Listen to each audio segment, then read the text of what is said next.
Hey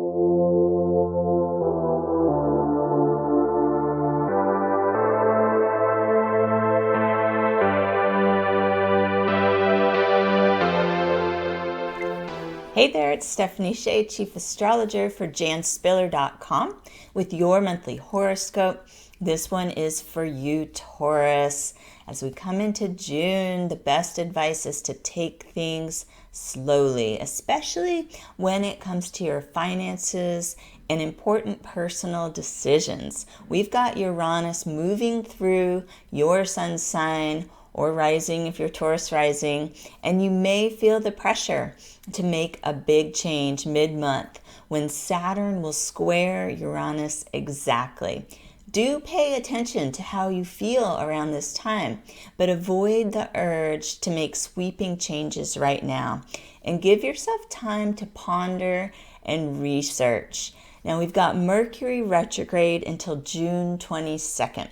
That makes this a great month to finish what you've started and review your current circumstances. So finances could definitely be a focus for you. You might want to rework your budget. It's not going to be a good month to make a large purchase or financial commitment. You're going to experience the most success when you can recycle, reuse, or repurpose the resources you already have. Think about working with what you've got for now. Now things are shifting, but that's what's going on under this retrograde cycle. Now Venus, which is your ruling planet, will enter the sign of Cancer on June the 2nd. And this can help you to cultivate emotional understanding with loved ones. And because of this Mercury retrograde, there might be some more misunderstandings than usual based on what you or others are communicating with words. Venus in Cancer can help you to read between the lines. There's an intuitive nature to the sign of Cancer when Venus moves through the sign. I think it can help people tap into those feelings and trust their gut instincts. And you might be able to discover the emotions behind what's being said. So you don't always take the words at face value. That can really help to diffuse some misunderstandings or disagreements if you think about, well, how is that person feeling? Maybe that has to do with the way they said that and they didn't mean to say it in such a way. These types of things. Now, the first solar eclipse of 2021 is going to be June 10th at 19 degrees of Gemini. And solar eclipses are high-powered new moons. They often stir the energy to prompt endings or beginnings. Maybe not right on that day, but around the time of the eclipses, a lot of people can mark a shift that maybe move them towards a different phase or focus in life. Now, this new moon solar eclipse is a really good time for Taurus and Taurus rising people to set intentions related to living in alignment with their values, managing material resources, finding work, pursuing a promotion or a raise, and making favorable connections. So definitely set your intentions at this new moon solar eclipse, and then plan on taking new actions in July when the energy will be more supportive for new projects and plans. Now on June 11th, Mars is going to move into Leo, and that could inspire you to tackle a project at home. Creative inspiration is likely to be abundant this month, but try to keep your goals modest and focus on finishing what you've started. Home-based businesses will likely get a boost from this astrology, and definitely plan some time to have fun with family members. Now let's talk about this Saturn and Uranus square that's an exact square on June 14th. And Tauruses really might feel this more so than other signs, especially if you were born on or around May the 4th of any year, or if you have around 13 degrees of Taurus rising.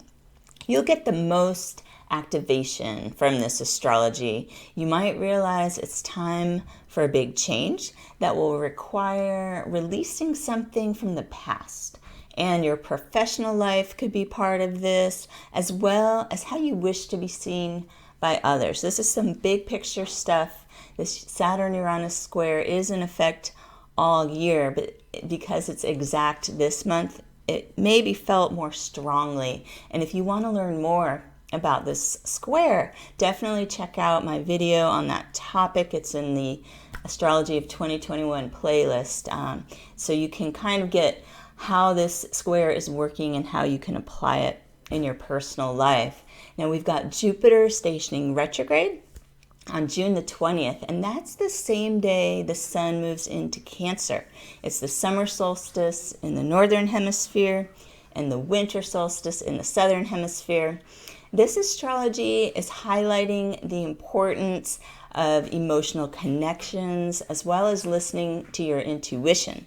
And what makes this time in the month extra emotional is Neptune will be stationing retrograde on June the 25th, just 5 days later. But we often feel more emotional, a little bit foggy when Neptune is stationing retrograde. Jan Spiller always advised being extra gentle with yourself and not forcing decisions around this time. So even though we know Mercury is stationing direct on the 22nd, seeing how we're going to have a Jupiter retrograde on the 20th, Neptune stationing on the 25th, I'd say really it'll be closer to July by the time you feel extra clear, and you can just be with how you feel towards the end of the month. Take note of this. It is important. And know that you won't feel foggy the whole time Neptune is retrograde. It's really felt the most just around the days it stations retrograde. And again, when around the days it'll station direct. So keep that in mind. We've got the full moon June 24th at 3 degrees of Capricorn. If you are born on or around April 23rd of any year, or if you are about 3 degrees Taurus rising, this full moon is going to offer you the most support.